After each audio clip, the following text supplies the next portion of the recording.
Hello, good evening my dear students. Good morning, good evening. तो इसी के साथ मैं करता हूँ आप सभी का तहे दिल से हमारे चैनल पे स्वागत, जिसका नाम है साइंस डिजाइन, जहाँ पर मैं करूँगा आपका कॉन्सेप्ट क्लियर और कराऊंगा आपको साइंस से प्यार। और आज हम फिर इसी के साथ पढ़ेंगे हमारा बचा हुआ टॉपिक, जो कि हमारा हेटेरोटॉपिक न्यूट्रिशन, और खत्म करेंगे हेटेरोटॉपिक न्यूट्रिशन, जो कि बहुत इंपॉर्टेंट पॉइंट टॉपिक है, जिससे बहुत सारे क्वेश्चंस बोर्ड में आते हैं। और मुझे उम्मीद है कि मैं आपको ये अच्छे से पढ़ा सकूं, और मैंने जो पीछे वीडियो बनाया होगा उस वीडियो ने आपकी मदद की होगी, और अगर नहीं भी की तो ये वीडियो मदद करेगी। तो आइए शुरू करते हैं। तो आज का हमारा टॉपिक, जो कि हमारा हेटेरोटॉपिक न्यूट्रिशन एनिमल, जो बच गया था, तो उस टॉपिक को पूरा करने के बाद हम लोग आगे बढ़ेंगे और आज पूरा हेटेरोटॉपिक न्यूट्रिशन खत्म करने की कोशिश करेंगे, पक्का कर देंगे। तो और मुझे उम्मीद है कि आप सब भी अपने लाइफ में खुश होंगे। और अभी तो एंजॉय करने की बात है।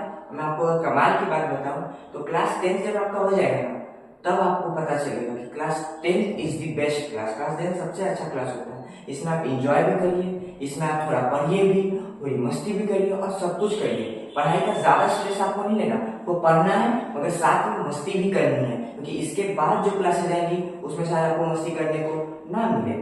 तो ये मेरी तरफ से फ्री एडवाइस समझ के आप रख लीजिए, वरना रखिए। और चलिए पढ़ते हैं हमारे चैनल साइंस डिजाइन पे। आज का टॉपिक जो है हमारा हेटेरोटॉपिक, तो आइए पढ़ते हैं। सबसे पहले अगर हम बात करें तो कल हमने देखा था कि एमोइबा में हेटेरोटॉपिक न्यूट्रिशन कैसे होता है, एमोइबा कैसे हेटेरोटॉपिक न्यूट्रिशन को करता है, एमोइबा कैसे अपने फूड को हासिल करता है, फिर उसे डाइजेस्ट करता है, फिर उसे एब्जॉर्ब करता है, फिर ऑब्जॉर्ब करने के बाद जो फूड मटेरियल जो वेस्ट मटेरियल बच जाता है उसको बॉडी से बाहर निकाल देता है। हमने पांच प्रोसेस पढ़े थे। पहला हमने इनिशिएशन पढ़ा था, फिर डाइजेशन पढ़ा था, फिर एसिमुलेशन पढ़ा था, फिर हमने क्या पढ़ा था, एसिमुलेशन के बाद हमने क्या पढ़ा था, उसके बाद हमने एब्जॉर्प्शन पढ़ा था, उसके बाद हमने इजेशन पढ़ा था। ये 5 टॉपिक्स हमने, ये 5 प्रोसेसेस पढ़े थे जिसके थ्रू हम अपना खाना बनाते हैं। पहला क्या, इनिशिएशन, दूसरा क्या, डाइजेशन, तीसरा क्या, एसिमुलेशन, चौथा क्या, एब्जॉर्प्शन, और पांचवा क्या, इजेशन। हमने ये 5 प्रोसेस पढ़ा था जिसके थ्रू हमें अपना खाना बनाता है, फिर उस खाने को न्यूट्रिएंट में बदलता है, न्यूट्रिएंट से एनर्जी बनाता है, फिर एनर्जी को डिस्ट्रीब्यूट करता है, फिर उसके बाद जो वेस्ट मटेरियल बचता है उसको बॉडी के बाहर एनवायरमेंट में छोड़ देता है। ये हम सब पढ़ चुके थे। तो अब वही हमने पढ़ा, उसको हम एक रिटन फॉर्म में लिखेंगे, आप अपने नोट्स में लिखेंगे, जिससे आप जब रिवीजन करने बैठो तो आपको छप जाए। और अगर आप बोर्ड में ऐसे बना के आते हो तो आपको पूरे नंबर मिलेंगे। अगर क्वेश्चन आता है कि एक्सप्लेन न्यूट्रिशन इन एमोइबा, तो आपको अगर ऐसे बना के आते हो तो आपको पूरे नंबर मिलेंगे, क्योंकि इसे फ्लो चार्ट कहते हैं। और फ्लो चार्ट की कीमत क्या होती है मैंने आपको बताया। तो ये सबसे पहले जानते हैं।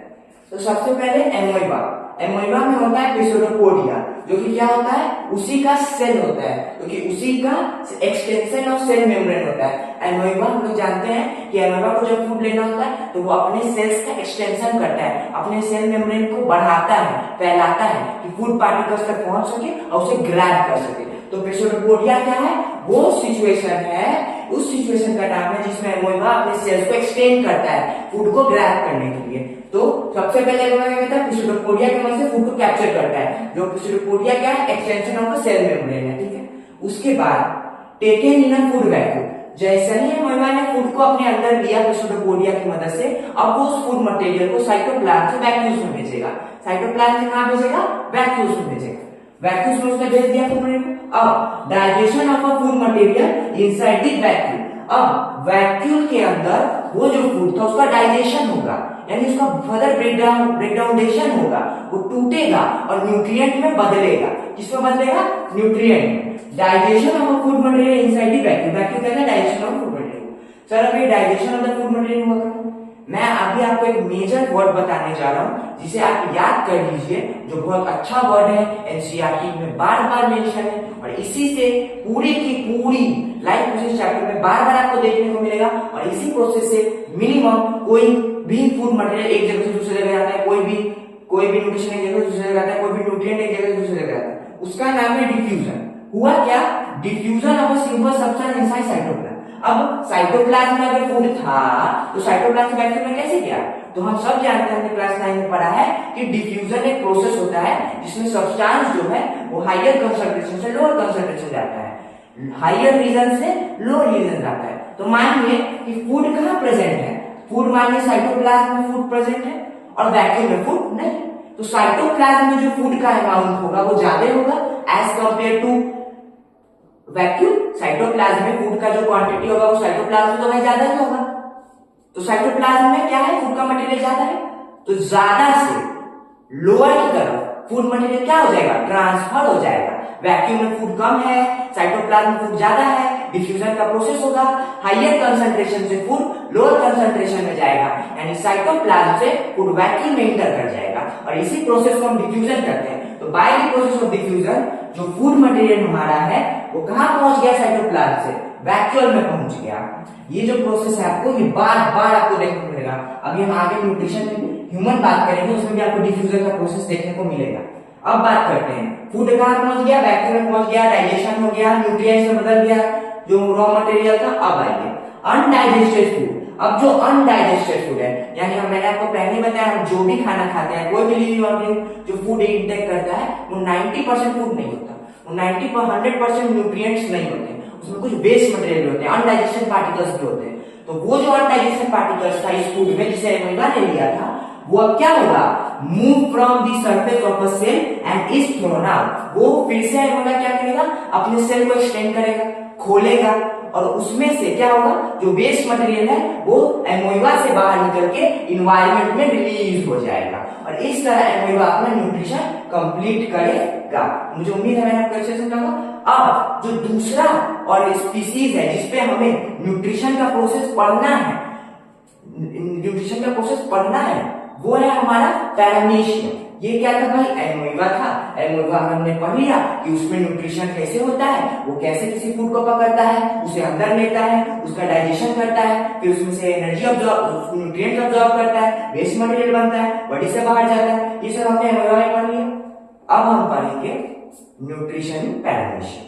न्यूट्रिशन पैरामीशियम में ज्यादा क्वेश्चन नहीं पूछता, एमसीक्यू में 1-2 क्वेश्चन आपसे पूछेगा, मगर ये इंपॉर्टेंट है, इस पे स्टार मार्क लगा लीजिए।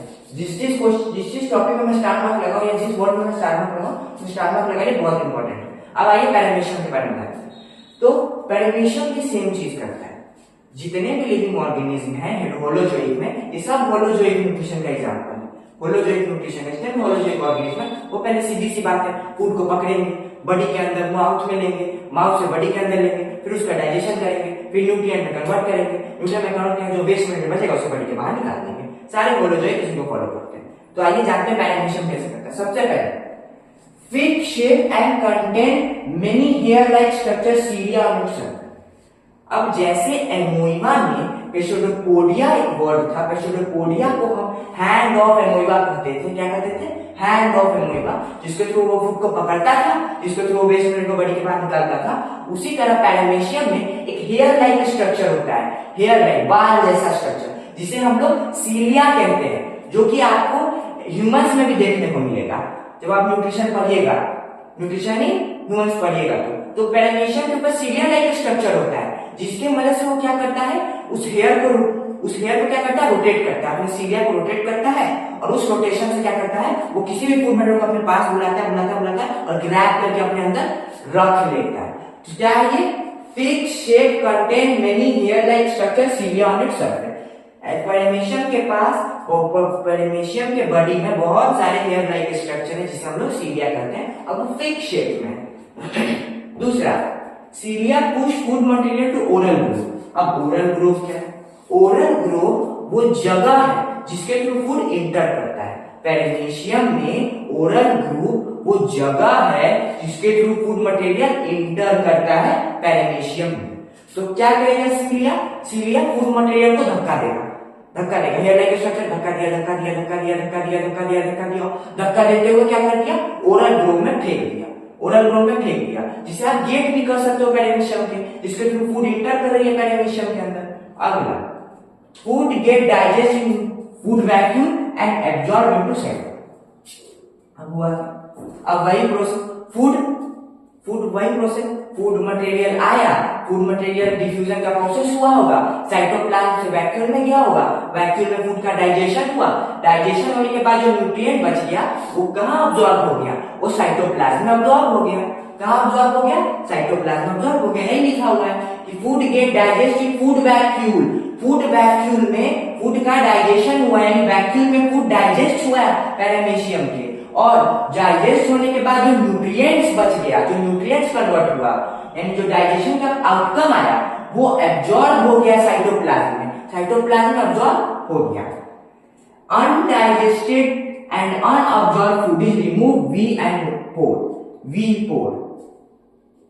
अनडाइजेस्ट and unabsorb food is remove VINL pore, VINL pore, इसे हम कहेंगे VINL पोर, VINL पोर। अब हुआ क्या, फिर उसी सेम तरीके से फूड डाइजेस्ट हो गया, फूड में से जो न्यूट्रिएंट बचा हुआ है एब्जॉर्ब हो गया, एब्जॉर्ब होने के बाद जो वेस्ट मटेरियल बचा पेरिमीशियम के अंदर, अगर वो पेरिमीशियम के अंदर रहेगा तो उसके सरफेस को डैमेज करेगा, उसके बॉडी को डैमेज करेगा, उसके सेल्स को डैमेज करेगा, और फिर उससे क्या हो सकता है, मर सकता है। तो वेस्ट मटेरियल को बॉडी से बाहर निकालना जरूरी है। तो अब क्या होगा कि अब जो वेस्ट मटेरियल पेरिमीशियम के पास है, पेरिमीशियम उसको रिमूव कर देगा, वही सीलिया की मदद से बॉडी से निकाल देगा।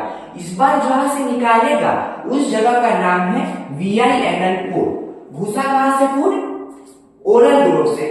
Entry of food in perimecium, that is called oral growth, and exiting of a food waste material from perimecium is called VINL pore.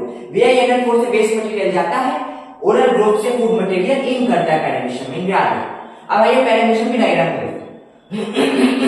जैसे ये मान लिया आपका perimecium है, ठीक, और ये उसके ऊपर हेयर लाइक स्ट्रक्चर है, ये उसके ऊपर हेयर लाइक स्ट्रक्चर है, बहुत सारा हेयर लाइक स्ट्रक्चर है। ये आपका पेरिमीशियम का बॉडी है, उसके ऊपर हेयर लाइक स्ट्रक्चर है जिसे आप सीलिया कहते हो, और ये वो जगह है जहां से फूड अंदर घुसती है। ये वो क्या है, ये वो स्पेसिफिक रीजन है जहां से फूड अंदर घुसती है, यानी ये है हमारा ओरल ग्रोव। ओरल ग्रोव ये हमारा क्या है, ओरल ग्रोव है जिसके थ्रू फूड मटेरियल अंदर घुसती है। ये हमारा ओरल ग्रोव है जिसके थ्रू फूड मटेरियल अंदर घुसती है पेरिमीशियम में, पेरिमीशियम में। ये है पेरिमीशियम की बॉडी, ये है उसके ऊपर सीलिया, इसी सीलिया के मदद से उसने फूड मटेरियल को पुश किया और ओरल ग्रोव से घुसा दिया। अंदर डाइजेशन होगा, डाइजेशन होने के बाद डाइजेशन का होगा वैक्यूम में, वैक्यूम क्या है ये, यहाँ डाइजेशन हुआ, डाइजेशन होने के बाद जो न्यूट्रिएंट आया वो साइटोप्लाज्म में अब्जॉर्ब हो गया। ये है हमारा साइटोप्लाज्म, ये हमारा क्या है, साइटोप्लाज्म, साइटोप्लाज्म। यहाँ क्या हुआ, डाइजेशन हुआ और फिर जो वेस्ट मटेरियल बचा उसे पेरिमीशियम से निकाल दिया इसे सीलिया की मदद से। तो न्यूट्रिशन एमोeba हमने देखा, हैंड ऑफ एमोeba रेसोडोपोडिया। यहाँ पे हैंड ऑफ पेरिमीशियम को आप कह सकते हो सीलिया, यहाँ सीलिया की मदद से फूड जाता है अंदर, यहाँ पे सूडोपोडिया के मदद से, यहाँ पे सूडोपोडिया के मदद से वेस्ट मटेरियल निकलता है, यहाँ सीलिया के मदद से वेस्ट मटेरियल निकलता है। दोनों के दोनों जो है वो होलोजोइक न्यूट्रिशन है, यानी सॉलिड डाइजेशन करते हैं, पहले फूड को इंटेक करते हैं, फिर उसका बॉडी के अंदर लेते हैं, फिर उसका ब्रेकडाउन करते हैं, डाइजेशन करते हैं, न्यूट्रिएंट निकालते हैं, उसे एब्जॉर्ब करते हैं और फिर जो वेस्ट मटेरियल बचता है उसे निकाल देते हैं। और मैंने जो जो वर्ड्स दिखाए ये बहुत अच्छे वर्ड्स हैं, एनसीईआरटी में मेंशन वर्ड है। और याद रखिएगा एक टॉपर और एक एवरेज स्टूडेंट में बस वर्ड्स का खेल होता है। एक टॉपर स्टूडेंट और एक एवरेज स्टूडेंट लगभग सेम पढ़ते हैं, पर मेहनत भी लगभग कर सकते हो सेम है, बट एक टॉपर स्टूडेंट थोड़ा ज्यादा मेहनत करता है कि वो अच्छे वर्ड्स को अपने दिमाग में रखता है, और जब वो एग्जाम देने बैठता है तो वो अच्छे वर्ड्स यूज करता है। और बेटा मैं आपको बता दूं कि अगर आप अच्छे वर्ड्स यूज करोगे ना एग्जाम में, तो एग्जामिनर कॉपी देख के खुश हो जाएगा। उसे लगेगा कि बच्चे ने बुक रीडिंग की है, तभी उसे ये वर्ड्स याद है, और वो आपको और ज्यादा नंबर देगा, पूरे के पूरे नंबर देगा। और एनसीईआरटी भी कहता है, सीबीएसई के .com भी कहता है कि अगर एनसीईआरटी के वर्ड कोट करोगे अपने आंसर शीट में तो वो ज्यादा नंबर देगा। तो इसको एक बार जल्दी से नोट कर लीजिए, फिर हम आगे बढ़ते हैं।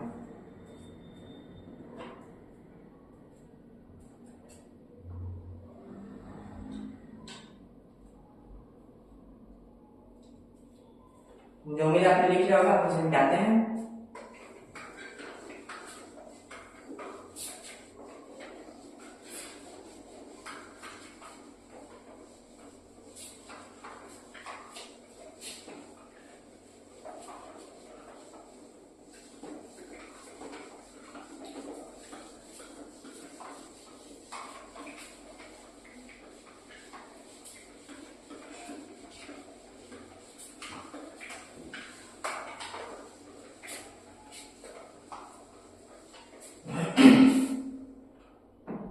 तो हमने न्यूट्रिशन इन एमोइबा और न्यूट्रिशन इन पेरिमीशियम को खत्म कर दिया।